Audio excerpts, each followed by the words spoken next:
టీటీడీలో ఉద్యోగ నియామకాల నోటిఫికేషన్ ద్వారా ఎన్డీఏ కూటమి మార్క్ పరిపాలనకు శ్రీకారం చుట్టాలని టీటీడీ బోర్డుకు ఉన్నత అధికారులకు రాష్ట్ర ప్రభుత్వంలోని ఎన్డీఏ కూటమి పెద్దలకు బీజేపీ నేత నవీన్ కుమార్ రెడ్డి విజ్ఞప్తి చేశారు. ఈ సందర్భంగా ఆయన మాట్లాడారు.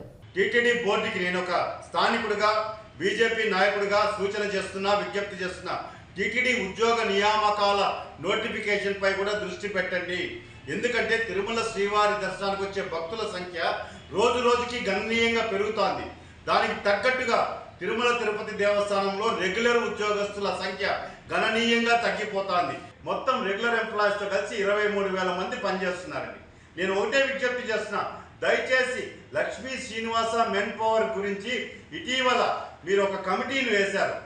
ఐఏఎస్ అధికారి చక్రపాణి గారితో ఒక సీనియర్ న్యాయవాదితో కలిపి ఒక కమిటీని వేసి ఇటీవల ధర్మకర్తల మండలి సభ్యులు కీలకమైనటువంటి అధికారులంతా కూడా సమావేశం ఏర్పాటు చేశారు. దాంతో లక్ష్మీ శ్రీనివాస మెన్ పవర్ అనేది అసలు ఆందోళనకరంగా మారిపోతుంది.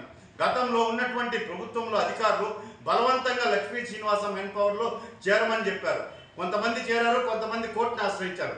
కాబట్టి ఆ ప్రభుత్వానికి మన ప్రభుత్వానికి ఖచ్చితమైనటువంటి తేడా భక్తులకి అదేవిధంగా నిరుద్యోగులకి కల్పించాలంటే మనము టీటీడీలో రెగ్యులర్ ఎంప్లాయీస్గా వీళ్ళందరినీ కూడా పరిగణించాల్సినటువంటి అవసరం ఉంది.